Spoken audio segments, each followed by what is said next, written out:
It's like,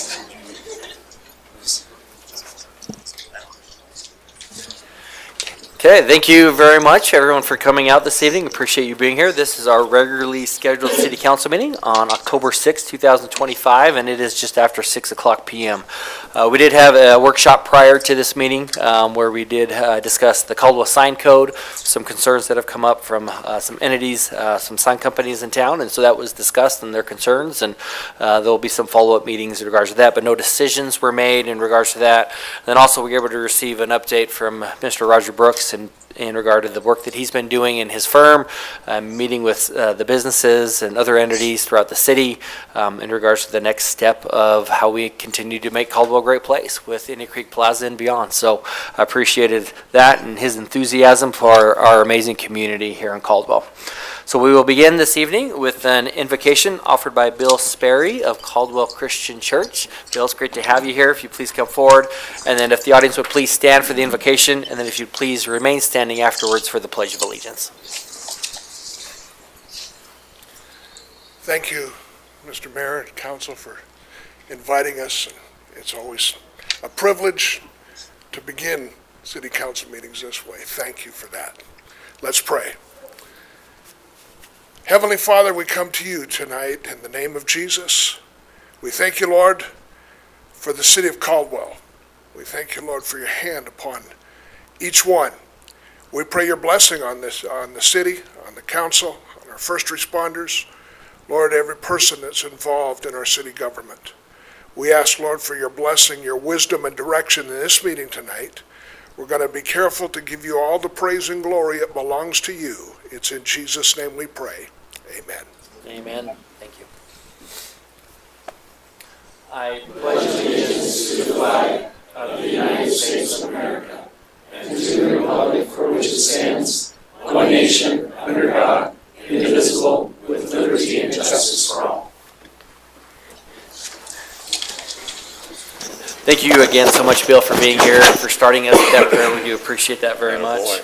Madam Clerk, if you please call the roll. Councillor Doty? Here. Councillor Static? Here. Councillor Register? Here. Councillor Williams? Here. Councillor Allgood? Here. Councillor Dittenberg? Here. Very good. Thank you so much. All council members are present and accounted for. Are there any conflict of interest declarations from any members of the council regarding any items on the agenda this evening? Okay, very good. And we do not have anybody signed up under audience participation. So with that, we'll move right into the consent calendar. Are there any amendments to the consent calendar? I do not believe so. Okay. Do we have a motion for approval of the consent calendar? So moved. Second. It's a motion from Councillor Doty and a second from Councillor Static for approval of the consent calendar as printed. Any discussion on that motion? Then with that, voting is open at this time. And all votes are cast, so voting is closed, and that motion passes unanimously. And that moves us into old business, and we do have a few items under here, and so we will begin with the first one at the top. And so this is, again, a public hearing, I believe is legislative in matter. So this is for a vacation request, Vacation 25-1. This is a request by Canyon County to vacate a portion of 13th Avenue where it dead ends between Albany Street and the railroad tracks and between two existing county-owned parcels to utilize as a public parking lot. Joe. Thank you, Mayor, Council. Good evening. Just for the record, Joe Dodson, Principal Planner here at the City of Caldwell. This was before you May 5th, so about 5 months ago. Just to quick synopsis of what's going on as a reminder. This is a request for a vacation of this segment of 13th that abuts technically abuts a public alley and then the rail right-of-way, and then the remaining 13th and Albany. The county owns all of the parcels adjacent to this area and have generally scrapped all of the residential buildings there for use of a future parking lot. For what you see north of this is a parking lot that now has the new county sheriff's office and building there. And so in order to accommodate that parking that got taken out by the building, this additional parking lot is what they have proposed and what was required as a condition of approval. To help themselves even further, because they own both sides of 13th here, they want to vacate this portion of right-of-way, incorporate it into their property so they can add additional parking spaces there. So this is just another rendering of that. At the time when this was originally sent out for public notification, all of the utility providers were notified, nobody objected to it. Traffic Commission was held and recommended approval with the condition that the public utility easement be placed over the appropriate area for the storm drain. My understanding is that easement has already been approved and recorded. And then there was one public comment received at that time, none since, that requested that they not vacate it because of and just continued encroachment of, I guess, just county parcels within the neighborhood adjacent to there. I did also send council a memo before this public hearing, just as an update since it's been 5 months. Part of that continuation at the time in May was regarding potential compensation for the right-of-way. Our legal counsel has looked into that. It is legally allowed. However, the city does not have any policies or procedures in place for that. So it just, again, still be up to council on whether that's an avenue that you would like to go. But with that, I will stand for any questions. I do know a few members of the county team are here as well if you have any questions for them. Very good. Thank you so much, Councilor Doty. Thank you. Do you know the value of the street there? Because we do not have any procedures, we have not hired an appraiser or anything like that, so I don't know. All right, thank you. Councilor Stoddick? I had the same question as Counselor Doty. No swag guess or anything, huh? Not at all. It's way outside my realm. Okay. Okay, any other questions for staff at this time? Okay, perfect. Thank you so much. Appreciate that. So on the sign-in sheet, I think we're gonna need to move some names around. So for this one, for the vacation request, I know Mr. Carlson, Ms. Layton, and Mr. Hedrick had signed up, but I believe you are for the SUP 25-7. Right. Okay, very good. So we'll move your names over there on that. And so in regards to that, then we'll jump to the county. I don't know if one of you wants to speak, or all three, or how you want to do it, so. And if you don't mind, just state your name. Yep, Rick Britton, Public Works Director for Canyon County. Perfect. Yeah, so moving forward with this vacate, the county, yes, we are in the process of building a new sheriff's building. We did get rid of our Pod 6 facility, which opened some additional parking. But our overall goal for this parking lot and this vacation is to kind of partner up with the City of Caldwell's like local improvement district, moving forward to the share use of like these parking lots. It would be available for events that the City of Caldwell has for holiday events and stuff like that. But working through like the local improvement district, I still want to comply with just the security and safety overall with all of our parking lots, proper street lighting, just kind of matching what is downtown City of Caldwell, but continuing it through our in front of our campus as well. But with this, as it was stated by Joe, we do own both parcels on both sides of this vacate. It is a small section from Albany to the railroad tracks. Again, the agreement was we would agree to the easement that would be there for stormwater or sewer. Again, this is just a great avenue for us as a city to grow. It gives us extra parking, but it also gives us that partnership working for future with City of Caldwell, like again, with events and stuff.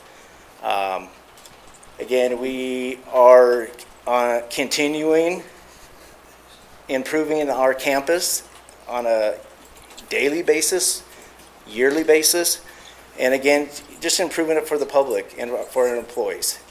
And so if anybody has any questions, I can stand for any questions. Perfect. Thank you so much, Rick. Appreciate that. Appreciate you being here. Councilor Williams. Thank you, Mr. Mayor. Thank you for being here. I do have a question about that alleyway behind it, and there are some neighbors there, especially that abut that potential vacation.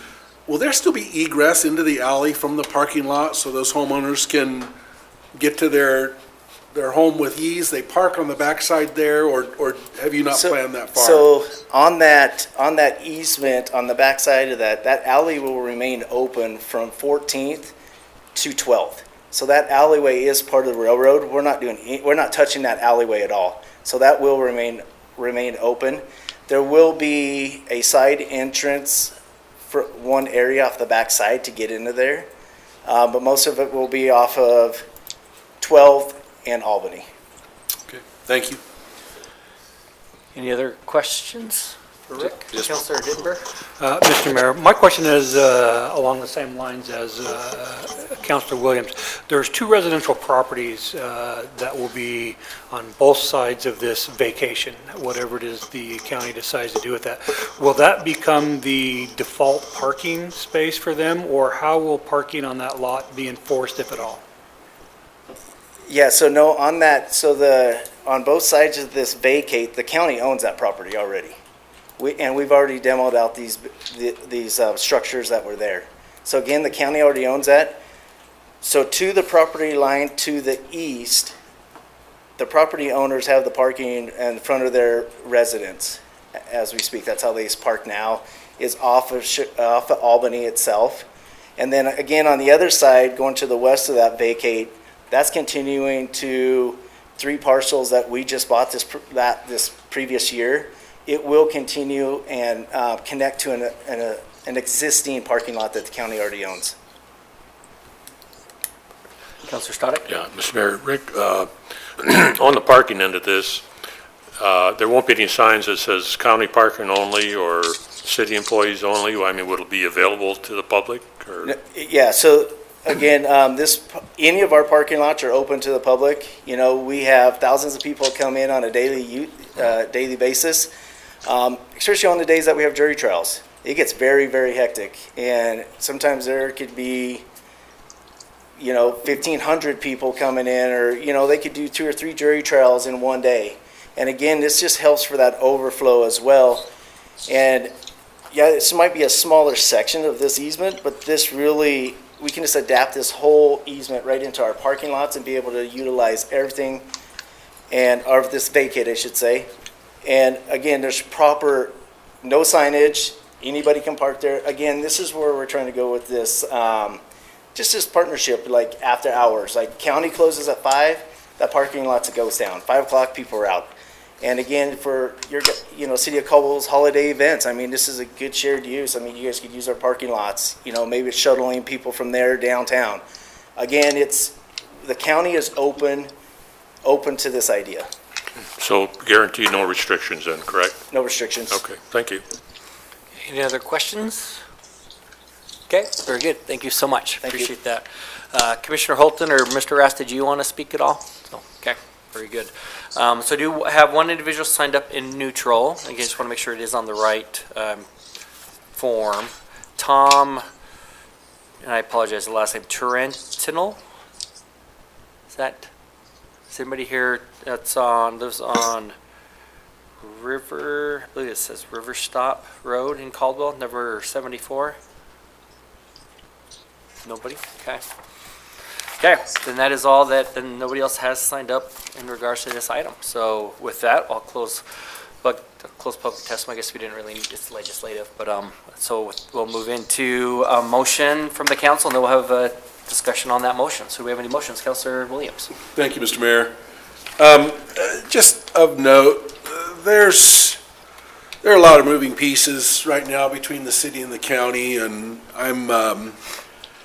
I'm really of the mind that we need to cool the just a little bit. I don't want to say too much because I don't think it's necessarily we don't need to get into the weeds here. But this seems like an easy one. This seems like a way that perhaps the city could make a gesture. We had talked before about this having a value to us. In fact, the county clerk himself was one who suggested properties not be just given away. It was really his prompting that has caused us to look more closely at stuff like this. But this vacation of 13th probably could go a lot easier for us if we look at ways to work together. And there are ways that I think we can work together on this, and so I'd just like to see us perhaps extend to the mayor the authorization to execute this vacation if the county would be willing to return to us in some exchange of service $50,000. I don't know what that's worth, I don't know what the road's worth, but no cash exchange, but perhaps there's a service that the county provides to us so that our taxpayers that have maintained this road and have any concern about us giving it away would be satisfied, while at the same time, we're vacating the property as the county would like us to. And that would give us a way forward and a way to come to an agreement. And so that would be my recommendation to the council, that we just assign a $50,000 value to that if the county would find a service that they'd be willing to recognize to us, to that value, that we could enter into a vacation agreement with them. So that is the motion, so I'm just looking to Oscar, make sure there. So the motion is to approve the vacation on the stipulation of a reciprocal $50,000 amount, not looking for a payment, but of some type of service, is that best way to put it, service, to offset the cost of the potential of the right-of-ways being vacated. Does that sound correct? Yes. Okay, so that is the motion. So is there a second to that motion? Okay, so that motion was from Councilor Williams, as described. I'm not going to try to do it again. And then the second was from Councilor Dittenber in that regard. So with that, we would open it for any discussion amongst the council. Councilor Register. I have a couple of questions, I think probably for Joe, just real quick. So I was just trying to take a look at this on another map, just so I'm clear. So they had mentioned that they own the property to both the east and the west, and they're extending the parking lot that's all the way, I guess, to the west over. Yes, ma'am. Okay, so they've got to have 13th vacated in order to take that parking lot over. So once it's vacated, then the city no longer owns it, right? Or do we still own it? No, correct, we do not. It We- would get absorbed into the two adjacent parcels, which would be owned by the county at that time. Okay, so we don't have any, there's no cost to the taxpayer in the future once that this is done? Correct. Okay. And then, what do we use it for now? It's just basically ingress egress for the alley, for that little segment. That's it. Okay, thank you. Okay, any other questions? Or, sorry, discussion? Okay. Well, actually, Oh, yeah. sorry, I do have one more question. So at the last meeting that we had about this, you're going to have to refresh my memory. Was it, did we postpone it because we were trying to figure out what the value is? From my recollection, it wasn't to figure out the value, but it was to figure out if we could even ask, because that has not, the city has not, from my understanding, previously asked for compensation for right-of-way. And so that came up as, what is it valued? Can we figure that out? Can we even ask for this to begin with? And then that's where, at the time, Hilty and Bauer, and I apologize, the other one, and then over to Oscar, had to look into that and found out that, yes, the city can ask for that, but we don't have any policies and procedures in place, so there's not really something that we, as staff especially, could direct somebody to do and say, to vacate X square feet, you need to pay X amount, or this is the formula, or anything like that. We just don't have any of that in place right now. Okay, so there's no way to figure out what the value is of this? It's outside of my wheelhouse, but I'm assuming the city or somebody could hire an appraiser, and But we That- didn't do that during the time from the No. last meeting till now. No, that So we're was- just throwing a number out there and hoping it's, essentially. okay. All right, thank you. Okay, any other discussion?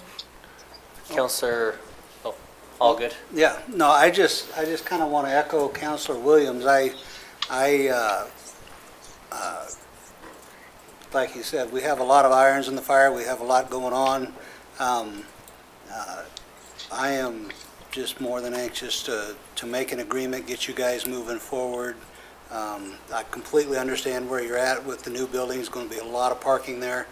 And so if we can make something happen, I'm in complete support of it, and I appreciate Councilor Williams coming up with what he did there. Counselor Dittenber. Mr. Mayor, for what it's worth, the county's probably all in cahoots with this, but the three parcels that are vacant to the west are all valued at $29,620. So there's about a $30,000 value to the adjacent parcels, so one could, reasonably expect that that's the value of that. So whether or not that changes the discussion, I'm still fine with the original motion of a $50,000 consideration somewhere down the line. Okay. I do not see any other lights on, so with that, we'll turn the machine on for the voting. And again, this is for approval of the request with the stipulation as noted by Councilor Williams. And all votes are cast, so voting is closed, and that motion passes unanimously. And so that moves us on to our next item, which is, again, so it looks like this is a housekeeping item for the action that just took place. So this is for consideration of Bill 40, Ordinance 3692, associated with the vacation approval. Do we have a sponsor of this bill and ordinance? Mr. Mayor, Councilor Dimber. I'll sponsor Bill number 40, Ordinance number 3692, and summary associated with the vacation number 25-01 with request for move by passage by title only and approved for publication. Very good. Do we have a second? Mr. Mayor? Yes. Just a point of order, I think we need to put the stipulation in that went along with the motion beforehand into this one as well. Okay. Very good. Amenable to that for your motion, Councilor Dimber? I'm amenable to that if the clerk will write it in, or do I need to say it? I think you're fine. Yeah. Okay. Very good. So do we have a second? Second. Okay, so we have a motion from Councilor Dittenber and a second from Councilor Allgood for passage of Bill 40, Ordinance 3692, associated with vacation 25-1 with the stipulation that was noted in the approval of the vacation. Any discussion on that motion? So with that, voting is open at this time.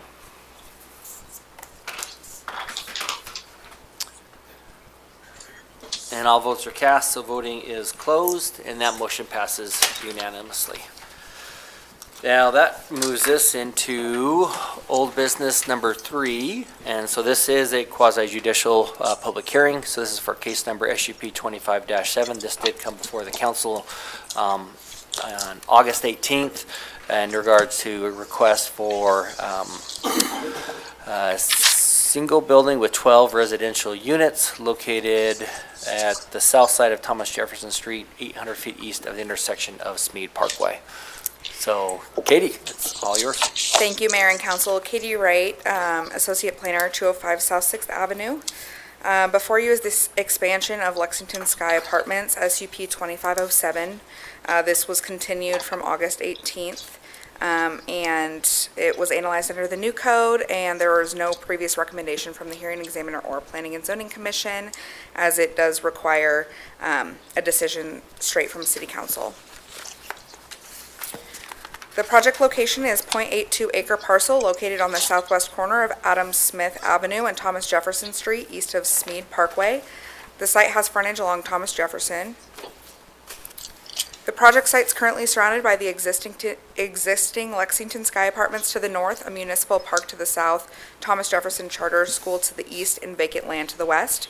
Also, there is industrial to the west across Smead and commercial uses surrounding the existing multifamily and fronting along Highway 2026, as well as some single-family in the east side of the charter school.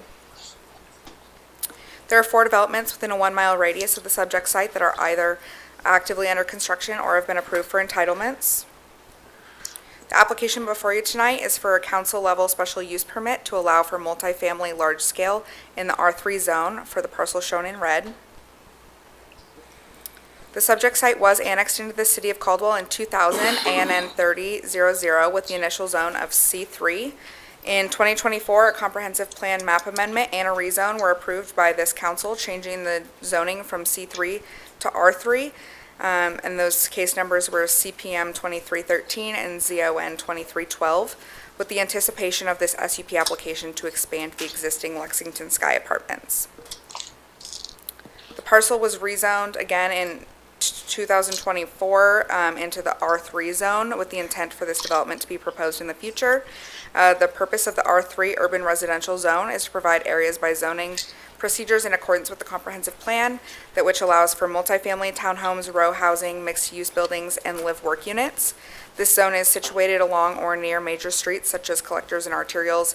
It's also generally located near pedestrian connections and commercial services. The proposed development is surrounded by C3 to the north, C2 to the south, C2 and R3 to the east, and C2 and M1 to the west. Staff finds the R3 zone is suitable as there are several existing high-density developments to the north in the commercial zone, as those were developed when multifamily was permitted use within commercial zones. The proposed development is consistent with the mixed-use center and neighborhood 3 place type of the comprehensive plan, and the proposed densities are in compliance with the comprehensive plan. The proposed land use for large-scale multifamily requires a special use permit at the city council level within the R3 zoning district. The applicant's proposing one multifamily building with 12 units, a walking path that connects from the sidewalk along Thomas Jefferson Street to the existing pathway to the park on the parcel in the south, along with several amenities. This proposal may be considered a second phase of the existing Lexington Sky Apartments to the north that are currently tenant occupied.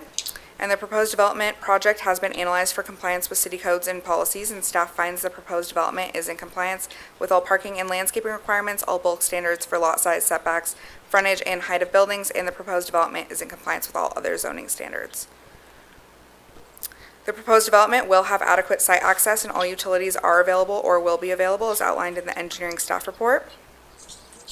Public agencies were notified and asked to provide comments. No agencies stated any concern with this proposal.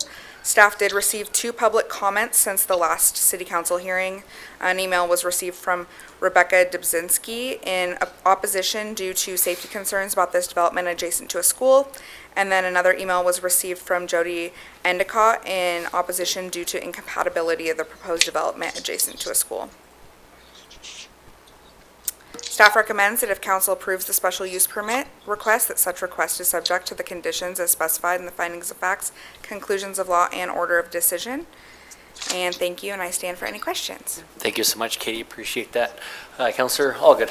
Yeah, Katie, has anything about this plan changed since August 18th, or is it still the same as what we saw in August? Thank you, Mayor and Councilor. Nothing has changed. I know there were discussions that I'm sure the applicant may touch on, but nothing But about we're the looking site at the same plan. thing that- Correct, yes. Counselor Stoddard. Yeah, thank you, Mr. Mayor. Hey, I noticed that Napa Planning and Zoning was back on the list again. Why do we have to get there okay? Mayor and Councilor, I believe there was a discussion with all of us and you guys as well about removing certain people from the notification list. This notification was sent out before that conversation was had, so it was just Okay. the same public agency memo. Okay, Yeah. thank you. Yeah. Any other questions? Okay, very good. Thank you so much, Thank Katie. you. Appreciate it. Okay, so we do have 3 people signed up in favor of this application. And so we'll have the applicant go first, and you will get 10 minutes, and then 3 minutes for everyone else. And I see Bonnie coming forward. So Mrs. Layton, the time is yours. Good evening, Mayor and Council. My name is Bonnie Layton. I'm with NV5 representing this project. My address is 690 South Industry Way, Suite 10, Meridian, Idaho 83642. And hopefully, I'll try to be brief. As Katie mentioned, nothing has changed with our site plan or any of the details that we previously presented.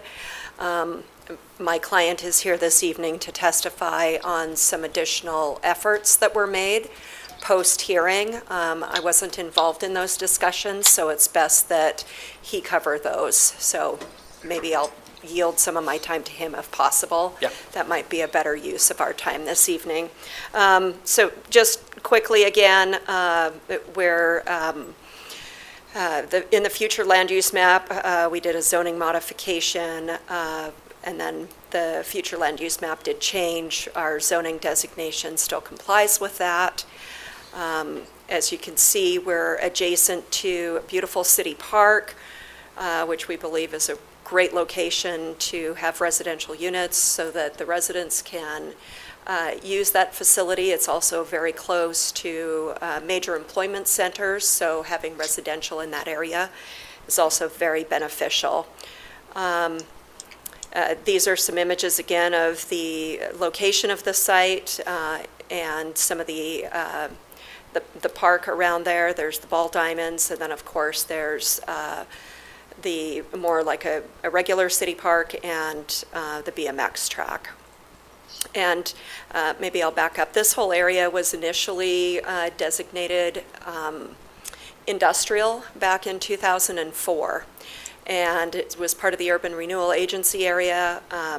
It came forward with a rezone, and so it converted that to commercial, I believe. And back in 2004, there were some concept plans that went along with that in support of that rezone. So it had gone to Planning and Zoning and City Council with a rezone, and then the park was developed after that. So this is just an overlay of our site.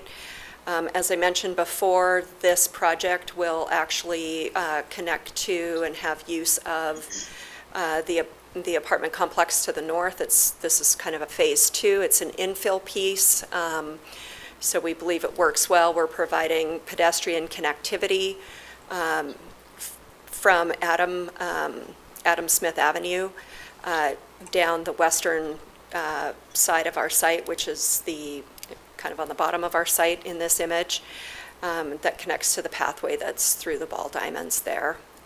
Here's a zoom in of the development around there, and just our site layout. I know Katie had shown a very, very rough schematic of one from a long time ago.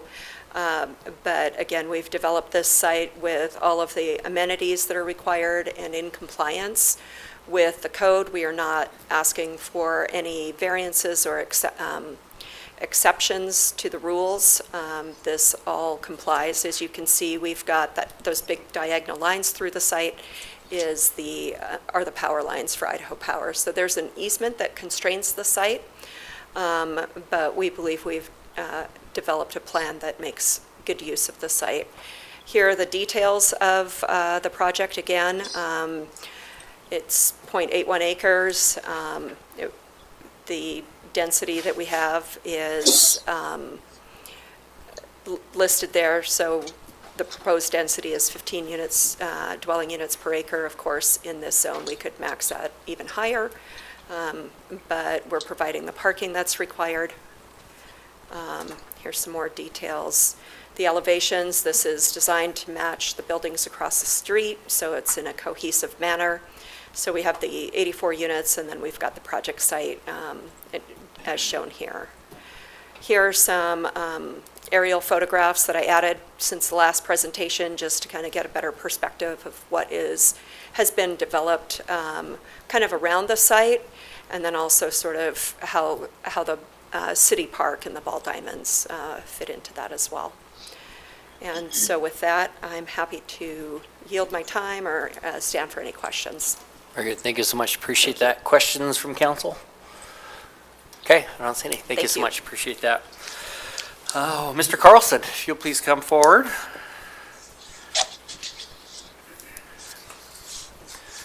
Very good. And so we'll let you just keep going with the time, and then if we need to collect you up for 3 at the end, we can do that. Address as well? So, no, you're good. Okay, So, perfect.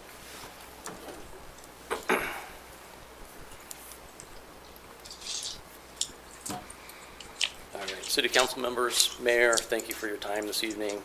I can't believe we started the process in November of '22 with the auction. At this time, I would like to clarify for the record what our conversations and interactions with Thomas Jefferson Charter School have been since we first learned the property was going to be put up for auction. I learned from someone at Thomas Jefferson that the property was going to be auctioned. When it did go to auction, I was the only one that showed up to bid. Subsequently, obviously winning that and starting the process. Learning of Thomas Jefferson's concern in having another multifamily project next to the school, I engaged them in 2023 to offer a solution by proposing a land swap for the same frontage width as our lot, and offered to pay fair market value for the remainder, which is approximately 0.22 of an acre. Effectively, there was more depth on the farthest side. So instead of having a little peninsula that the school would maintain, it kind of made sense to kind of seamlessly integrate all of it. The school declined the offer at the time. I reached out again in early 2024 to re-engage the school with the same idea of a land swap with the same terms. The school again declined the offer. About 4 weeks ago, Stephen Jenkins, on behalf of the city, started the land swap conversation again to see if the city could help facilitate the process to ease the concerns of Thomas Jefferson. They again declined the idea. If Thomas Jefferson was truly concerned about safety issues with the multifamily project, then one would think they would want to work in good faith to create a solution.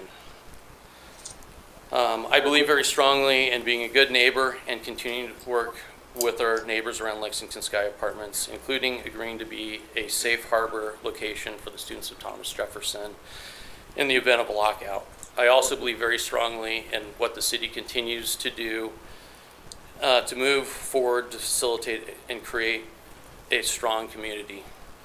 Lastly, this project not only helps with housing, but is the ideal infill project.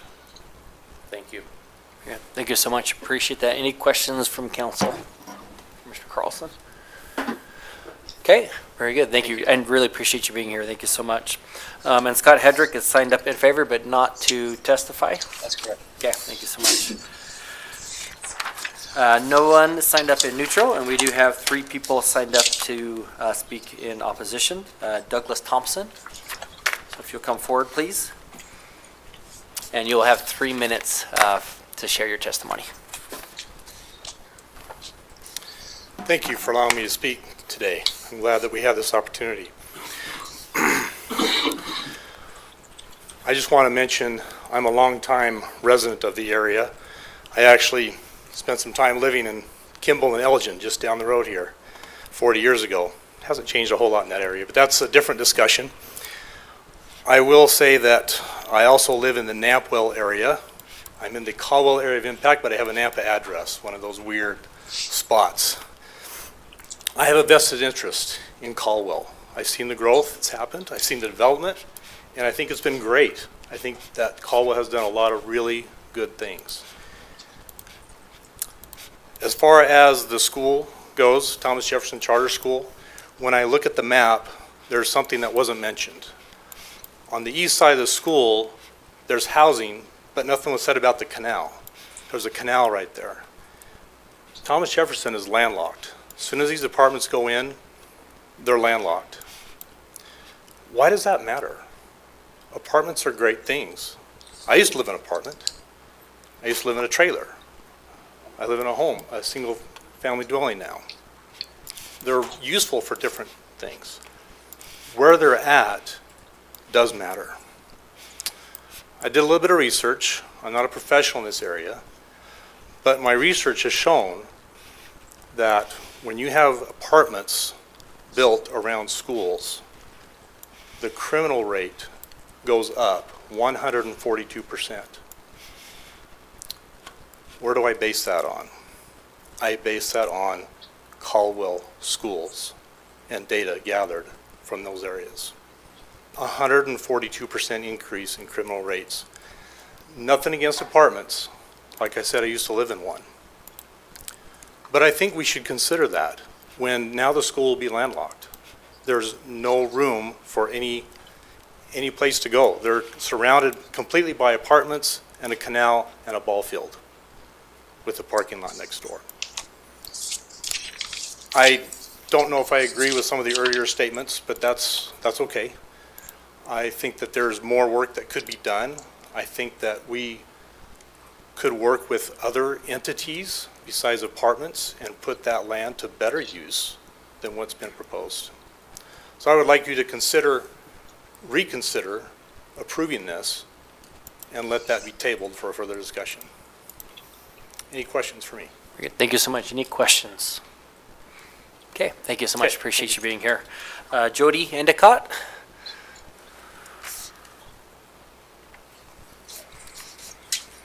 Good. Appreciate you being here, and you'll have 3 minutes as well. Jody Endicott, 6916 Map Rock Road, Caldwell, Idaho. I'm the administrator at Thomas Jefferson Charter School. As you know, I've been in front of Planning and Zoning 2 times to oppose this. Planning and Zoning unanimously turned it down 2 times. It came before City Council for the zone. It was a split decision. The mayor split the decision, so the rezoning was approved. I came back to the August meeting for the comp plan in opposition of the comp plan. That, as well with City Council, was a split decision, as you know. I provided you with a timeline over many years of the development of this and my awareness or lack thereof of the awareness. At the end of the last City Council meeting, we were asked to find out 2 things: that if in fact the school was not informed by staff for the city, and I've included that email. Steve Jenkins and I exchanged email after the first I became aware of this rezoning was in the spring of '23. I attended the first Planning and Zoning meeting, and then I reached out to Steve Jenkins and said, what's happening with this? What does this mean? What is this rezoning? And he said, oh, I thought that I reached out to you, but he in fact did not. I put that documentation of our email in there, and I also let him know that I included that documentation because I think it's important that he and I are working together and discussing. So in 2022, that's when the .8 acres was offered for sale. Mr. Carlson stated that the school was informed. The school is not informed of the sale and the bidding process. So July 2023 was the first Planning and Zoning meeting, as I stated. The next day was when I reached out to Mr. Jenkins. I included that email for you. And then April 16th, 2024, the purchase, I was told that the purchase was pending the rezone. I reached out to the Gals Field. They had stated that they were informed. They did know about the rezone and that possibly the money would be used to upgrade the lights. I found in the notes for the City Council meeting that there was approval for improving the lights at that meeting in the consent agenda. When we left the last meeting, like I said, you wanted us to reach out to, you wanted to find out if the school was informed of the sale originally and the rezoning, and we were not. Like I said, that's included in the packet. And then also, you wanted Mr. Carlson and I to communicate. Mr. Carlson, Mr. Jenkins and I had a meeting. We had 1 meeting, and then Mr. Jenkins and I met 2 additional times. There were 3 ideas brought forward. Thomas Jefferson, the original purchase was $200,000. Mr. Carlson is out another $60,000 for expenses since that time. So an offer or an idea put forth was for the school to purchase at $260,000 and possibly a different building in that site, and then trade a portion of that, not the entire .8, but a portion that would hold the 12 apartments. So, and all 3 of those were declined by Mr. Carlson. Very good. Thank you so much. Questions? Councilor Register. Sorry, so the last part there got just a little bit rushed with Sorry. the ding. So the solutions that you all talked about, sounds like the developers were not for, what are you in favor of? I'm in favor of the purchase for $260,000 so the school can own the property. I began conversations with one of our state colleges for a potential dual credit opportunity for students in animal sciences and agriculture. Okay, so you're in favor of buying it for $260,000, and what do they want to sell it to you for? He said that was not an option. Sale is not an option. Yes, ma'am. Do you know what the options are on his He side? wanted to trade the .8 for the .8, wanted to have .8 on the other side next to the Department of Labor, 140 feet of Thomas Jefferson footage.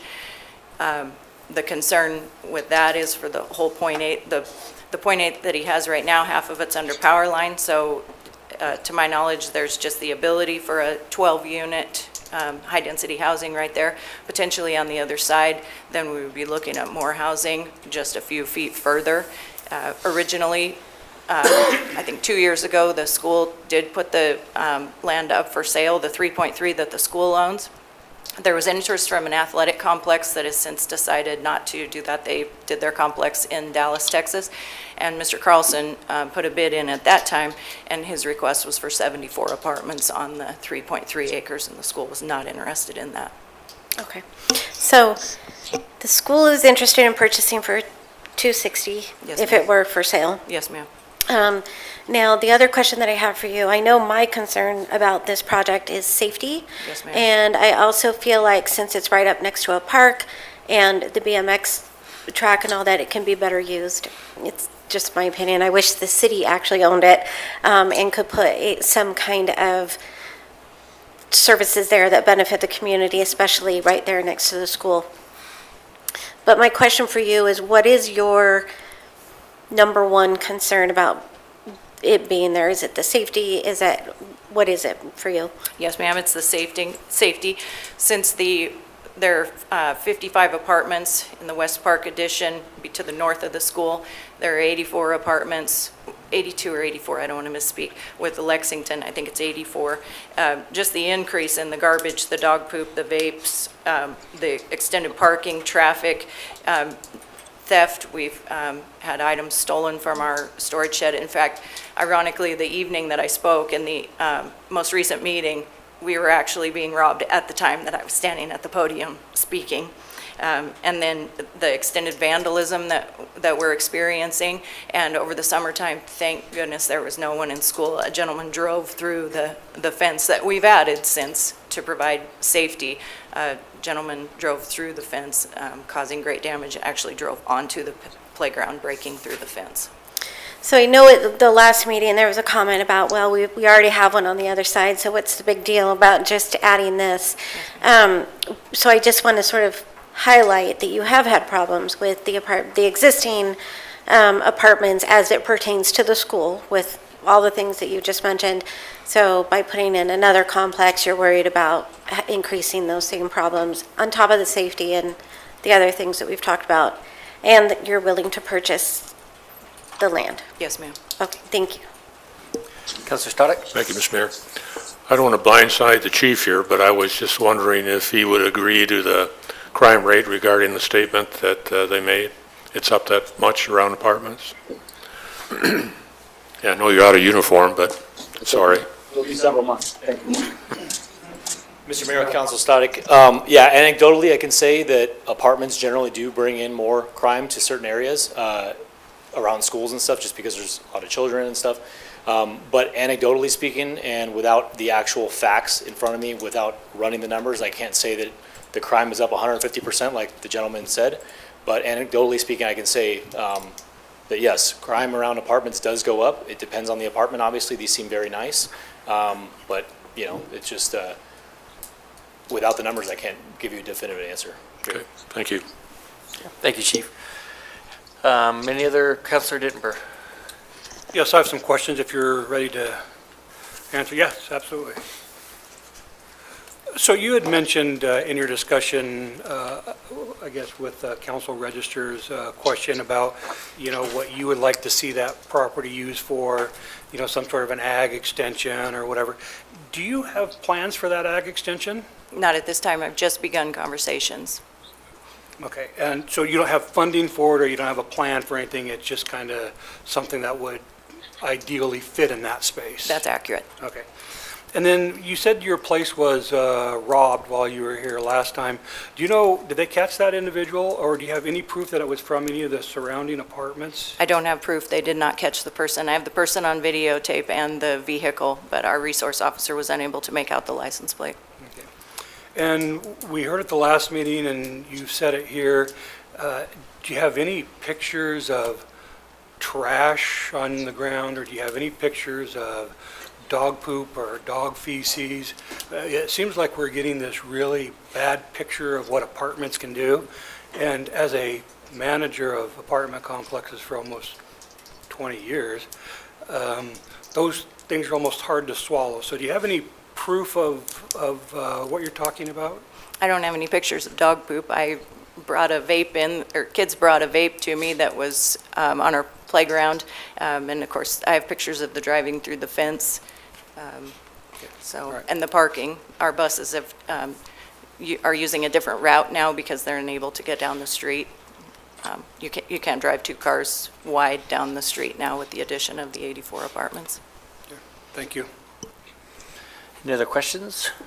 Okay, thank you so much. Yes, sir. Appreciate your time. Thank you. Last person signed up, Amanda, and I believe it's Van Gills, if I'm not mistaken. If I mispronounced that, please correct me. Very good. Okay, Amanda, so you'll have 3 minutes as well. Sure. Amanda Van Gills, 17061 North Wiley Place, Nampa, Idaho, 83687. And my kids go to Thomas Jefferson Charter. And I spoke here last time. My position's unchanged. I just want to support the school and add that safety is also my concern. I think that having more apartments is not in the school's best interest. It's really unfortunate how all of these events have unfolded. I'm hoping that with this being your last chance to not approve, I hope that you decide to not approve the further development of additional apartments in that location. As Mrs. Endicott said, there is a safety issue now, multiple, all of the ones that she listed, but also the parking has become a big issue. The 84 apartment, the 80 plus apartments that are to north of Thomas Jefferson Street, a lot of those cars will park on that side of the road. So parents often will park on the right side to pick up the children, as well as in the parking lot. And now the street is too narrow to drive two-way traffic. It's really tight, way too tight for a school bus. So it's dangerous. And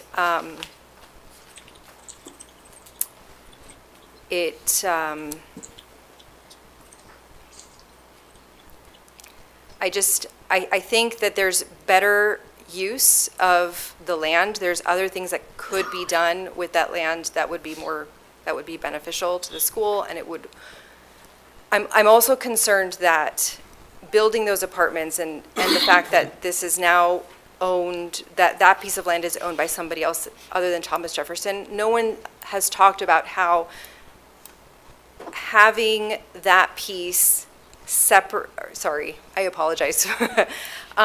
Having that piece not be, or break up the land between Thomas Jefferson, the school, and the other land that the school owns, really in effect is bringing down the value of what Thomas Jefferson owns, in my opinion. So this would have never happened had Thomas Jefferson been notified of the auction.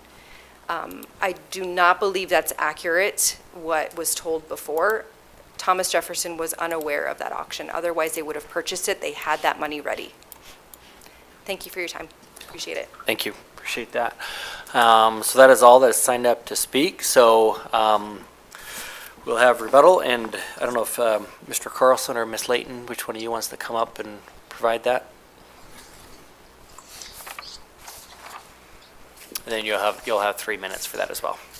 Thank you, Mayor and Council. Again, it's Bonnie Layton for the record.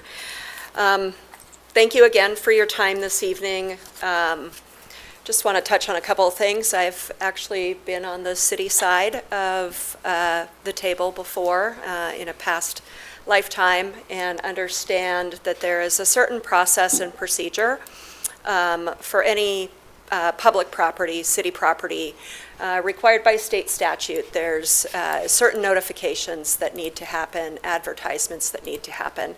I believe we covered that in the last hearing, and I'm sure staff can confirm for you folks that the property was put up for auction in accordance with state law. So I understand that, it seems as though the school believes they should have received an extra or a special notification, but I do want to make sure that on the record it is stated that proper notification per state code was done for the auction of this property.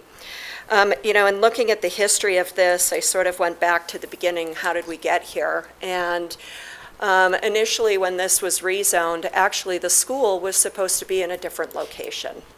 It was supposed to be on the parcels that they still own.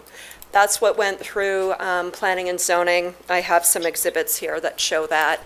And then by the time it got to council, there was a site developed for that. So again, sort of looking at all the moving pieces, now we are here asking for your approval of a project that went through the proper process, that was properly noticed to be auctioned off. My client was successful, as he testified to, being the only bidder on the site at that auction. A year and a half or 2 years ago now, we came to you folks with a request for a rezone. Again, we were very transparent as to what our plans were for the rezone on that, and we identified what we were going to do. That rezone was approved. So here we are again before you for the special use permit for this. As I've mentioned, our project complies with the comprehensive plan. It complies with the zoning code. It's unfortunate that my client has been unable to reach a deal with the school. I think there were some things that were brought forward, but here we are today. My client has informed me that there were some problems with crime and stuff prior to the apartments even going in. Parking on the street, I know that that's a safety concern. I think that could be handled through the Public Works Department, maybe with some street signage for loading and 10-minute parking only, maybe to help alleviate some of that narrow street traffic concerns.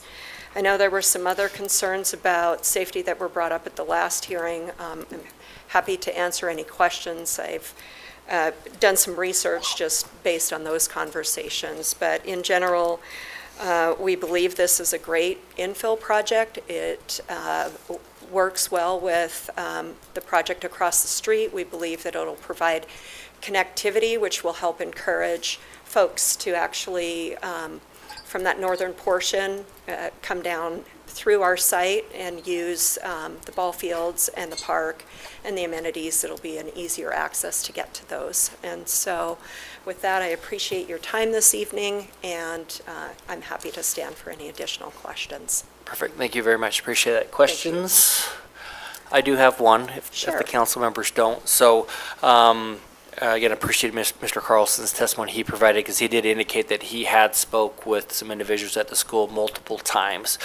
And I know that you're not Mr. Carlson, but do you know the names at all? Do you remember who you spoke with, or anything of that nature? I would have to have him come up here to answer that question, if that's okay.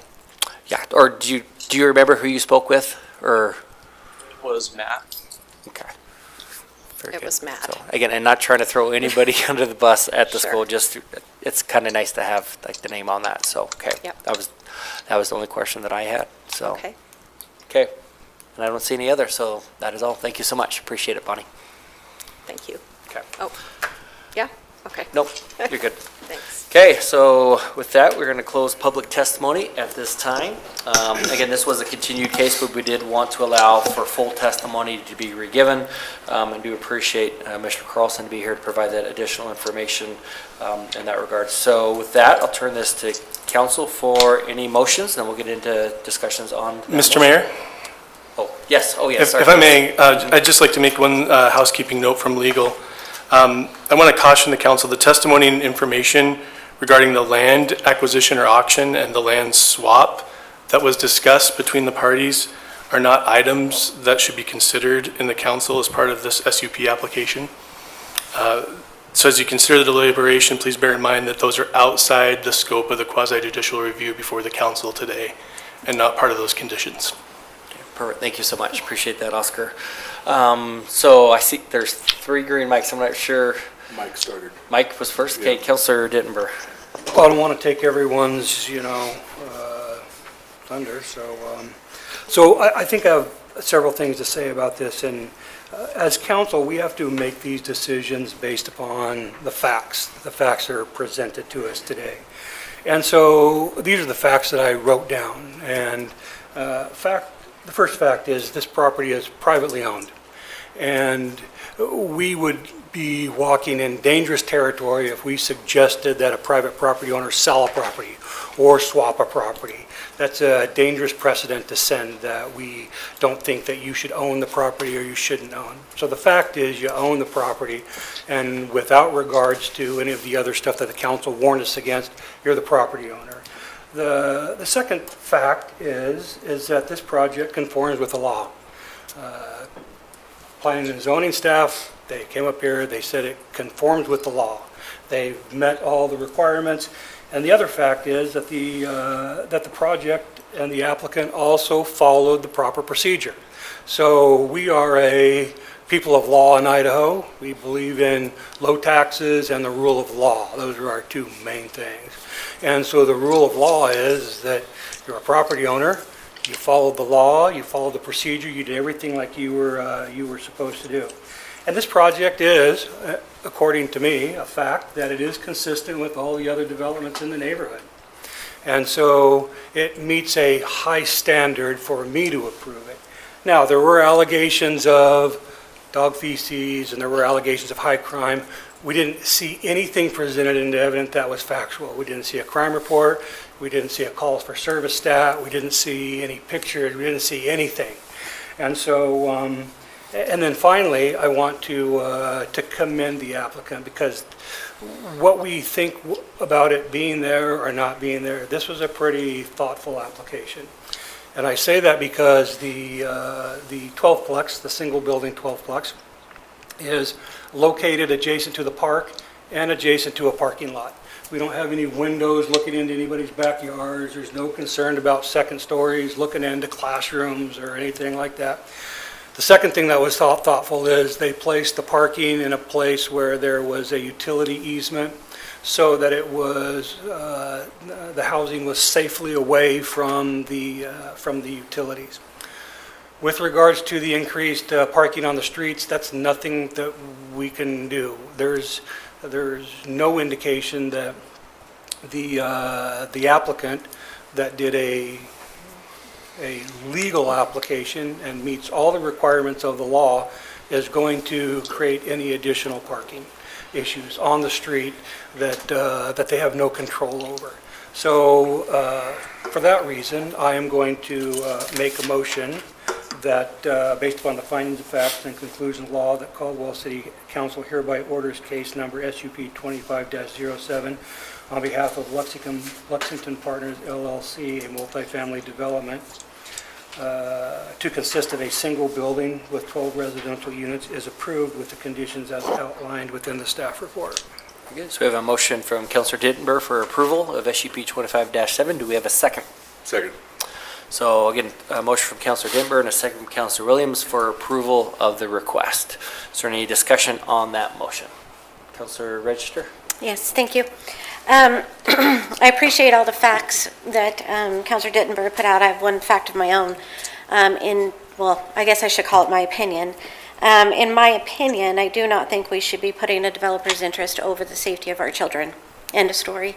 So I am going to stand there. We heard plenty of testimony at the last meeting about the safety, about what we're creating here. 3 stories that overlook a school, a park, a BMX track.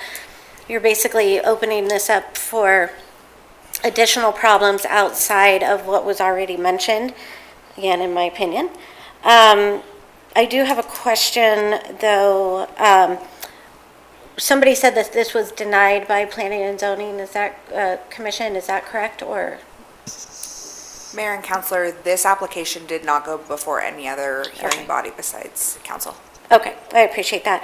I just think that as we all talk about how much we care about Caldwell, our kids, our schools, our community, we should probably take in mind that one of our schools is asking us not to put a private developer over their own interests. Councilor Rogan, I apologize that I didn't come to. Well, first of all, a technical question for you or legal. This case in August was motioned and voted on. Are we redoing another vote, or are we at the same place we were on August 18. Well, how does that look? What's the proper procedure? Mr. Mayor, Councilor Allgood, this hearing is new, so there was a hearing before, there was a vote. There was a motion to be able to take that vote off, so there was a process for the parties to be able to see if there was something that could be worked out. We've since re-noticed this for a brand-new public hearing, so we're starting from zero. There's been no vote. Okay, just a statement? Yes. I voted no last time, and my whole desire, and I really appreciate you continuing it and giving Mr. Jenkins and the school and Mr. Carlson the time to talk and work things out, and I really feel like the school missed the boat in making a deal. I agree with Councilor Dittenber that Mr. Carlson has done everything expected of him to reach this point, and my vote will be a yes tonight, based on the information we have tonight. And Councilor Williams, did you have a? Yeah, thank you, Mr. Mayor. Just a couple of comments. I appreciate the clarification and the honesty that you're basing your opinion, your vote on opinion, not on the finding of facts. The finding of fact doesn't include what else could have been built here. And this is now the third time we've heard this case. And I think it's rather unfortunate that we have to do this 3 times, especially given the fact that back when this was initially heard, was it almost 2 years ago? This body approved it. However the process went, it was approved. And on that basis, we sold that land. To wish we owned it would be to wish to go back to not auction it. Well, we did own it. And we sold it with the understanding at that time that this would be the apartments that are before us. The very apartments we're looking at today. I went back and looked at that hearing. It's on record. Anybody can do it. Nothing has changed. And so we approved it then. We had a hearing. We're having a third hearing. And based on the findings of fact and conclusion of law, I don't see a reason to deny this. Very good. Thank you so much. So with that, we'll go to voting at this time.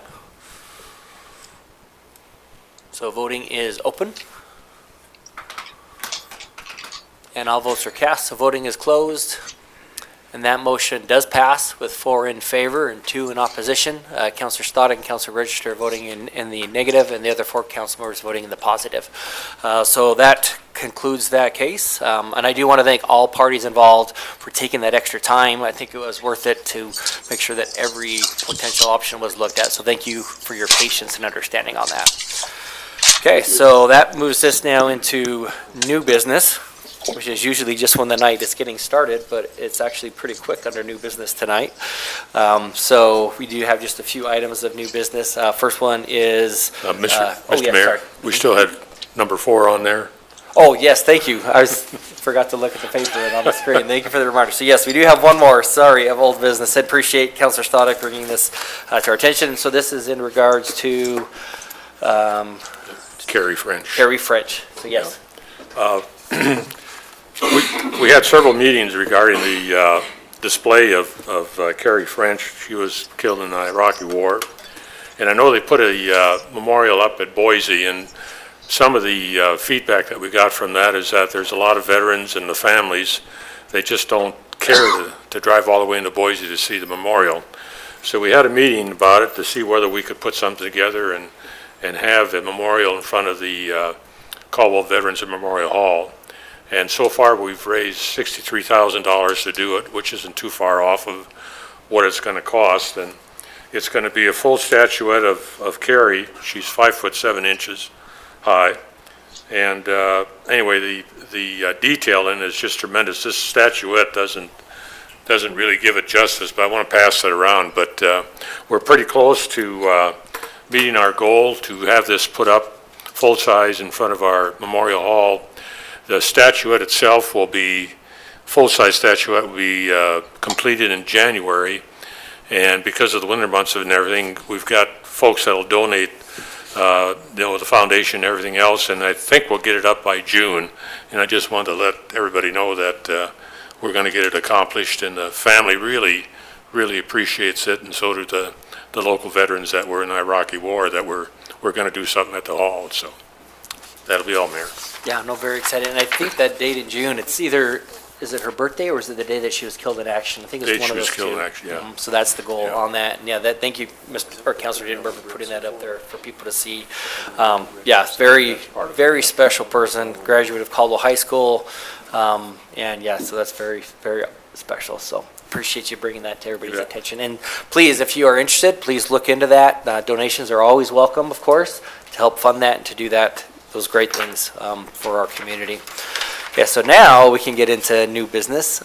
So the first item is Proposal Bill 5837, Ordinance 3710, for amending Chapter 9, Article 7 of Caldwell City Code pertaining to parking regulations. And I see movement from Robin, so turn it over to you. Good evening, Mayor and Council. Robin Collins, Community Development Director, City of Caldwell. This ordinance before you is being presented on behalf of the Caldwell Downtown Parking Advisory Commission. They've met a few times now. One of their priorities was really to address parking in downtown because there's been a lot of complaints of still a lot of parking, not being able to find a parking space, employees, business owners parking on the street. So what we did is we actually did up a survey. We sent it out. In fact, our parking compliance officer hand-delivered a flyer to every business in downtown, inviting them to the public open house, but also gave them the link and a QR code to take the survey, which was online. We also did social media posts about the survey. I think I even sent it out to all of the council members.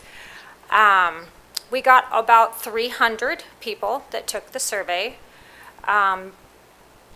plus the open house, the people that showed up.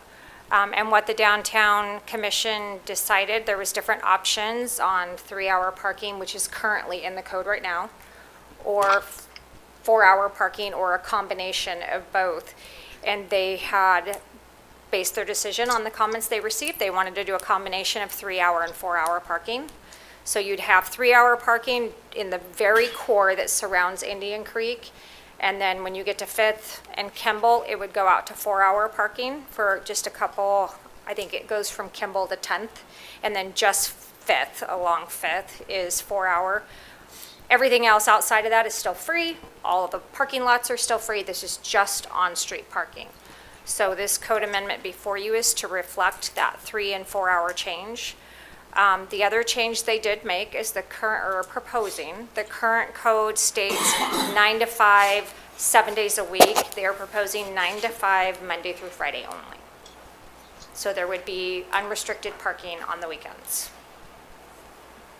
And then there's a couple other changes in there, and those are just for clarity that we've seen on other parking issues, clearing up some language.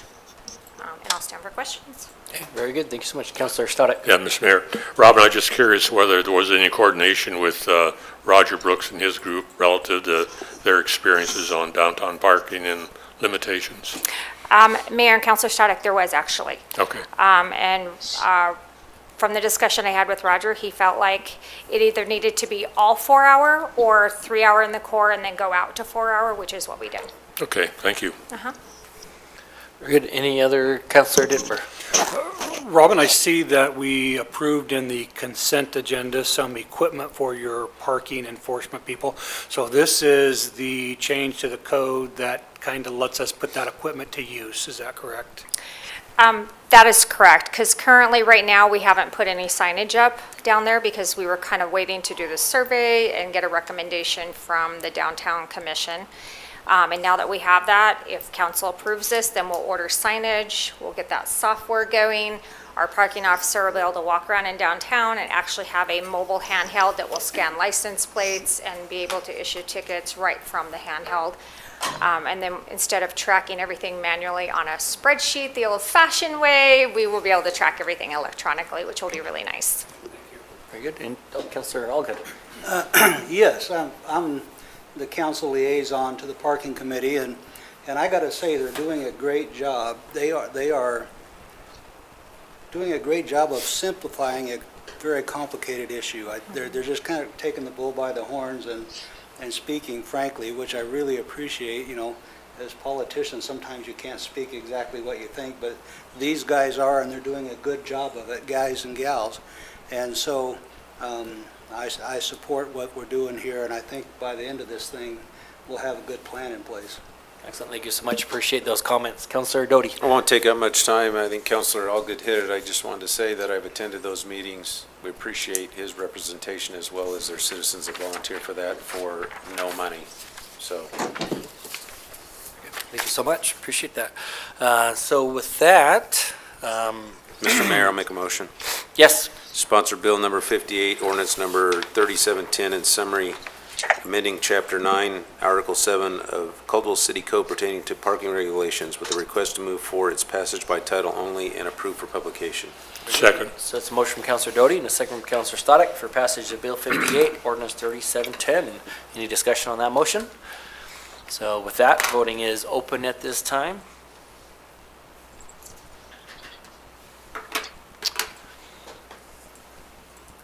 And all votes are cast. So with that, voting is closed and that motion passes unanimously. And that moves us into action item number 2, and this is just a housekeeping item regarding annexation to the Caldwell Municipal Irrigation District for Masterson Ranch subdivision. It would be Bill 59, Ordinance 3711, and again, Phase 3. And then also, Phase 3 of Masterson Ranch, Passero Ridge subdivision Phase 5, and Passero Ridge subdivision Phase 6. So do we have a sponsor of that bill and ordinance? Mr. Mayor? Yes. I would just add with the request to move for their passage by title only and approved for publication. So move. Second. Motion from Councilor Doty, a second from Councilor Stoddard. Any discussion? So with that, this item is open for voting.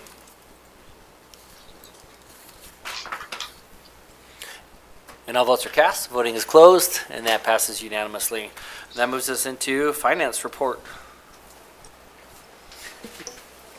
I move that accounts payable in the amount of $7,479,751.26, represented by check numbers 188445 through 188916, and electronic payments and payroll in the amount of $1,732,335.87, represented by check numbers 40138 through 40204, and direct deposits be accepted, payments approved, and vouchers filed in the office of the city clerk.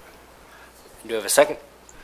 Second. Motion from Councilor Allgood, and a second from Councilor Stoddard for approval of the finance report. All those in favor say aye. Aye. And that motion passes. And that'll move us now into council comments, and we will begin with Councilor Stoddard this evening. Other than Terry Fair, I have nothing, thank you. Okay, very good. Councilor Register. Councilor Williams. Mr. Mayor, probably going to steal a little of your thunder, but I get to go before you. Yep, you did it. Congratulations to Robin and her entire staff for winning an award, the Comprehensive Plan Award, the best comprehensive plan. Your peers and others looking in continue to see your hard work and know that what we've produced is notable and wonderful. I should probably just say a lot of people contributed to that with you. I know there were a lot of volunteers on that committee. I could go so far to be self-serving and say, and this council approved it, but really you did the heavy lifting. And well-deserved, you ought to be recognized and celebrated. Thank you again, and congratulations, and please extend that to your entire staff. Comment before I carry on? I was just going to say thank you so much, and I just want to thank the council members that participated, and I want to thank President of the council, Doty, because he sat on the committee with us and really helped advocate for that through the whole process. And I know a lot of you showed up and really helped us through those workshops, so I appreciate it. And then something maybe not so positive, but I think noteworthy, Mr. Mayor, September was Suicide Prevention Month, and I think it's important for us to continue to bring that up and mention it. Sadly, we had one in Caldwell in September, and that's one too many. And our first responders here know the impact that it has on a regular basis to families and loved ones, and even to our city employees. that have to take care of those people. But for anyone listening and paying attention, 988 is a crisis hotline number anyone can call that needs to chat, that has any concerns or wants to talk to a professional. And of course, anyone in crisis should call 911. And the city of Caldwell has plenty of resources. I see friends sitting here in the room that know of resources in the city of Caldwell. Apart from the crisis center down on Cleveland, there are lots of places people can get help. And so even though September's passed, I didn't want to get too far into October without mentioning that. And thank you again to all our first responders for everything they do for taking care of the families that are affected by this. Thank you. Councilor Allgood. Yeah, if you don't mind, I'll get on my soapbox a little bit as well. Mr. Jenkins sent out a article by the Idaho Statesman here a couple weeks ago. And in the article, Idaho is, according to the article, Idaho is the third fastest growing state in the union. You look different places, it's between 3 and 5, but our entire state is in that top tier of growing from other places, influx versus output. Also according to the article, Caldwell is in the top 10 cities to live in the nation. The only other Idaho city is Eagle. So any other city in this nation would kill to have that recognition. The fact that we're the best place to, one of the top 10 places to live in the entire nation. And so there's a loud crowd that likes to criticize what's happening in Caldwell, but the point is, just like our planning and zoning thing, this city is receiving accolade after accolade for the things we are accomplishing in this city. And so it's hard to argue with that success. I mean, I'm not taking credit, I'm not pointing credit at anybody, I'm just saying things are happening really well. I mean, we're doing a good job from emergency services to planning to things are working in Caldwell. And so the second half of this is, I want to thank Travis and the Chamber of Commerce for putting on the forums. Those were wonderful. And for the public, if you haven't seen those, go watch them. And because it is, this election, in my perception, will be a very small turnout because there's not any big deals on the ballot. It's going to be a local election. So it's very important that between now and November 4th, that you really inform yourself. The candidates are very different. We have a wide spectrum. And I just encourage the council, not the council, the public, to inform themselves on the candidates, what they stand for, and please get out and vote. It is so important to our city that you get out, you make your voice heard. That's all I got. Thank you. Thank you so much, Councilor Allgood. Councilor Dittenber.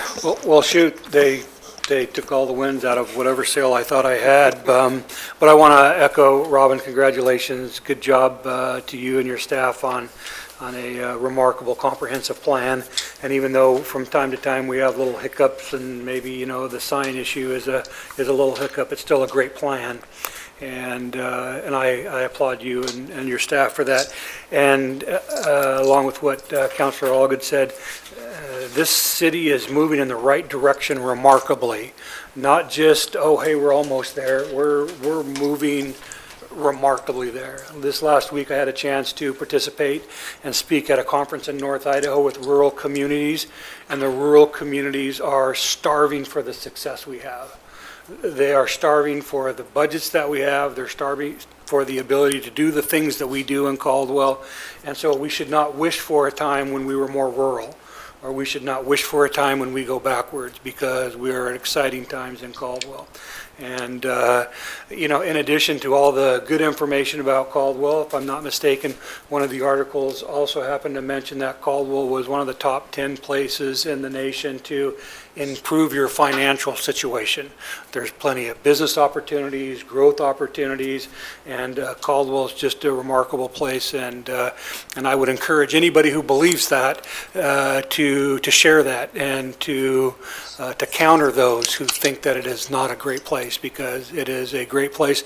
All you got to do is spend a couple days on the plaza, or a couple weekends on the plaza, or just look and see what Caldwell's doing. So, thank you. Thank you so much. And Councilor Doty? I won't repeat it all. I've already talked to Robin and some of her staff, so congratulations again. I was thankful to be a part of that, as well as several community members as well. But you guys, as Councilor Williams said, certainly did the heavy lifting. And I think I'll just follow Councilor Williams too. Not only mental health for our community, but I certainly think we should put an emphasis on mental health for our first responders, as well as all of our city employees. They certainly see the brunt of most things that people only experience once or twice in a lifetime. So as long as we place an emphasis on that and continue to, I'd be appreciative of that. Thank you. Perfect. Yeah, thank you so much. So I'll be really quick, just kind of following the theme that was started over here with just how amazing our community has become and the great successes. And so just a really quick, Steve left, but Mr. Jenkins, and if I shared this already, I apologize. We're going to share it again anyway.